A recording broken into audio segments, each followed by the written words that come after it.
Hello বন্ধুরা, আসসালামু আলাইকুম। কেমন আছেন সবাই? আশা করি ভালো আছেন, আমিও ভালো আছি। তো আজকে আমি আপনাদের জন্য একটা পুরনো দিনের পিঠা বানানো দেখাবো। তো প্রথমে আমি এখানে নারকেল এবং চালের গুঁড়া নিয়েছি।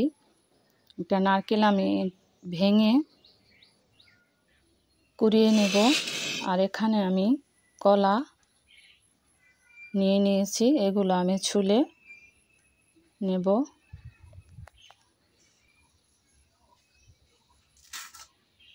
তো নারকেলটা আমার কোরানো হয়ে গেছে।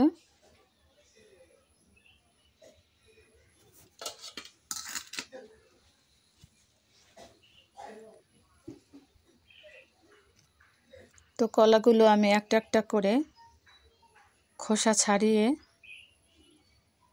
সুন্দরভাবে পরিষ্কার করে নেব।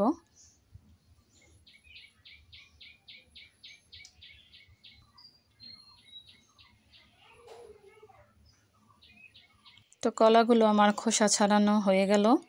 তো সাথে আমি লবণ দিয়ে দিলাম। এখন আমি কলাগুলো চাউলের গুঁড়ার সাথে ভালোভাবে মিক্স করে নেব। সাথে আমি নারকেলগুলো দিয়ে দিলাম, কারণ এগুলো ভালোভাবে মিক্স না হলে খেতে ভালো লাগবে না।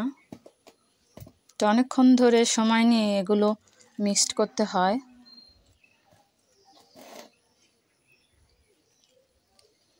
যতক্ষণ না পর্যন্ত এগুলো নরম হয়ে যায়।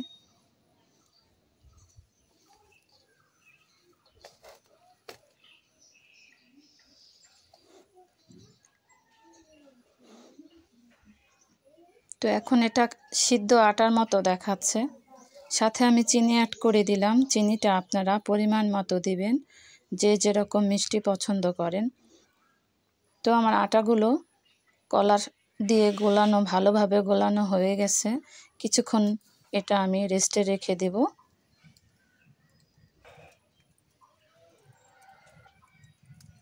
তো আমি চুলাতে একটা কড়াই দিয়ে দিলাম, কড়াইতে সামান্য পরিমাণে তেল দিয়ে দিলাম।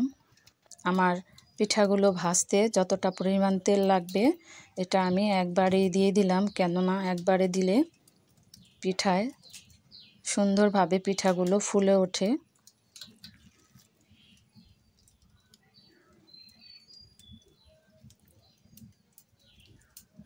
তো আপনারা যদি মিষ্টির মতো গোল গোল করতে চান তাহলে হাতের সাহায্যে একটু চাপ দিয়ে এইভাবে একটু গোল করে নেবেন, তাতে পিঠাগুলো দেখতে সুন্দর হবে।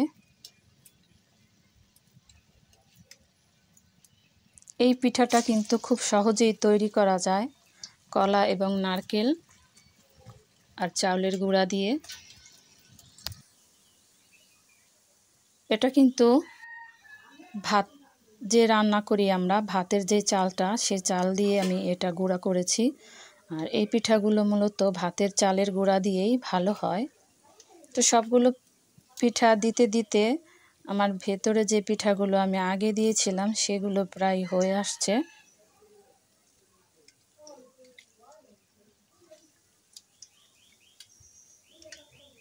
দেখেন কি সুন্দর লাল হয়ে গেছে পিঠাগুলো। তো পিঠাগুলো আমি একটু উল্টে পাল্টে দিলাম।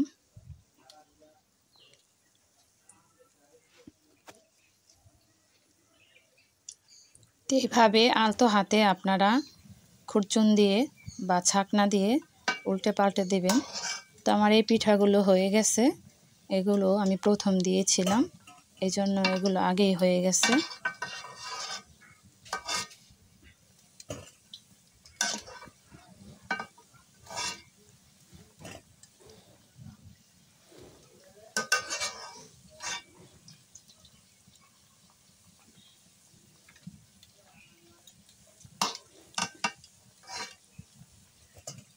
পিঠাগুলো হালকা হাতে আলতো জালে ভাজতে হবে, কারণ এটা খুব বেশি তাপে ভাজলে ভেতরে কাঁচা থেকে যাবে।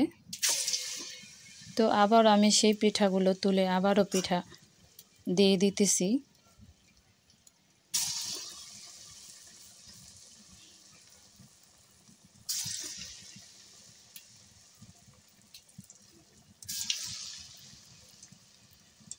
তো একটা একটা করে পিঠা দিতে একটু সময় লাগে।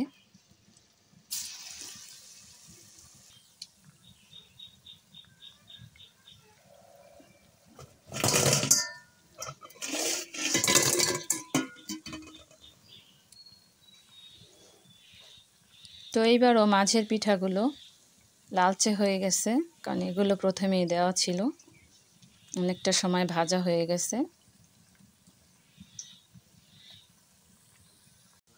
তো এই পিঠাগুলো ভাজা হয়ে গেছে। আমি ছাঁকনির সাহায্যে তেল ঝরিয়ে উঠিয়ে নিতেছি।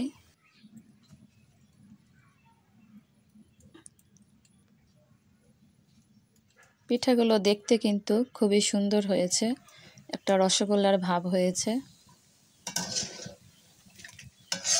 গোলাপ জামুনের মতো কিছুটা দেখতে হয়। আর এগুলো ভালোভাবে ভেজে নিতে হয়, না হলে কিন্তু কলার একটা টেস্ট, এই টেস্টটা আসে না। এরকম লালচে করে ভেজে নিতে হবে। তো প্রায় সবগুলো পিঠা আমার ভাজা শেষ হয়ে গেছে। তো আজকে আমি 2 ধরনের পিঠা বানাবো। তো 2 ধরনের পিঠা বানানোর জন্য আমি কিছুটা গোলা রেখে দিয়েছি। আর এই বড়া পিঠাগুলো ভাজা আমার শেষ। এক হাঁড়ি পিঠা আমার ভাজা হয়ে গেছে। তো এবার আমি একটু ব্যাটার রেখে দিয়েছিলাম। তো এই গোলাটা কলা পাতা আমি তেল দিয়ে ভালোভাবে পরিষ্কার করে নিছি। তেল দেওয়ার কারণ হচ্ছে তেল না দিলে পিঠাটা উঠে আসবে না, সেজন্য এটাকে বলে কলা পাতার পিঠা। দেখো আলনায় দেখো।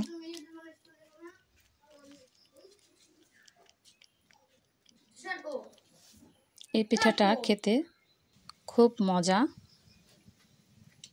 তো এইভাবে এক এক করে আমি বেশ কয়েকটা পিঠা বানিয়ে নিলাম একত্রে, তারপরে ভাজবো।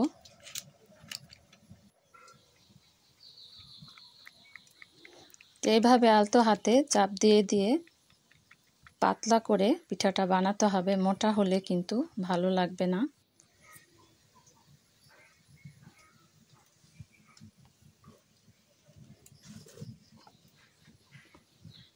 তো এই কলা পাতাগুলো আমি সব কলা পাতাগুলোতেই তেল দিয়ে মুছে নিয়েছি।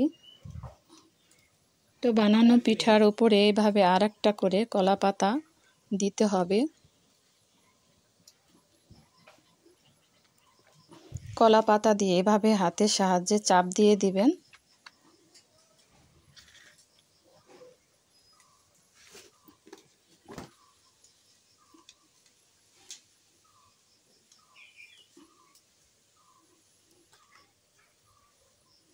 সবগুলো পিঠাতেই 2টা করে কলা পাতা লাগবে।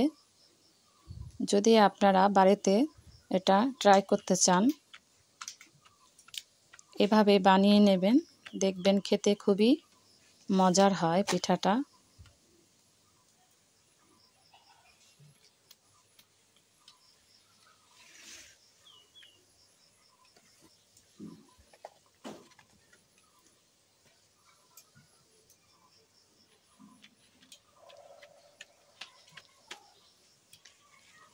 তো বড়া পিঠাটা আমি বেশি বানিয়েছি, আর এই কলা পাতার পিঠা মাত্র কয়েকটাই বানিয়েছি। তো সবগুলো পিঠা আমার বানানো শেষ, এবার ভাজার পালা।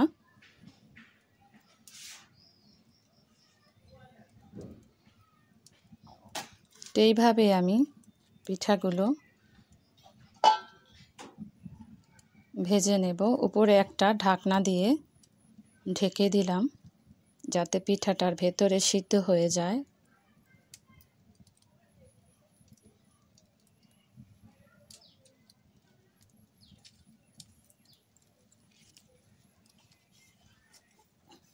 তো ঢাকনাটা উঠিয়ে আমি পিঠাটা উল্টে দেব, কারণ অপর পিঠটা ভালোভাবে ভাজতে হবে।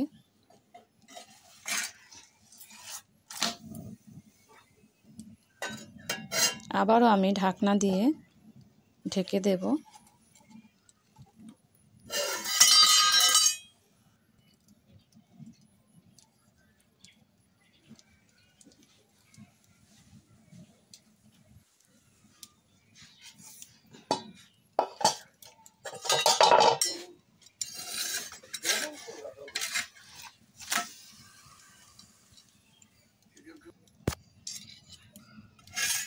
তো পিঠাটা আমার ভাজা হয়ে গেছে, এটা আমি নামিয়ে নিতেছি।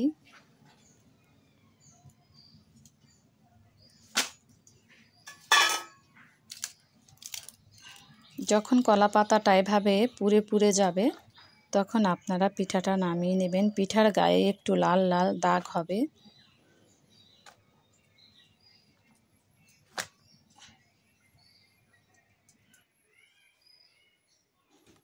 এবার আমি আরেকটা পিঠা ভাজার জন্য তাওয়াতে দিলাম, আবার ঢাকনা দিয়ে আমি ঢেকে দিলাম।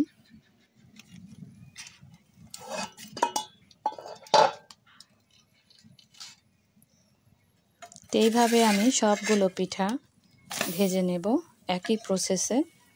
তো আমার এই ভিডিওটা যদি আপনাদের ভালো লেগে থাকে এবং আপনাদের যদি পছন্দ হয়ে থাকে, আপনারা অবশ্যই আমার ভিডিওটা লাইক করবেন, কমেন্ট করবেন এবং শেয়ার করবেন।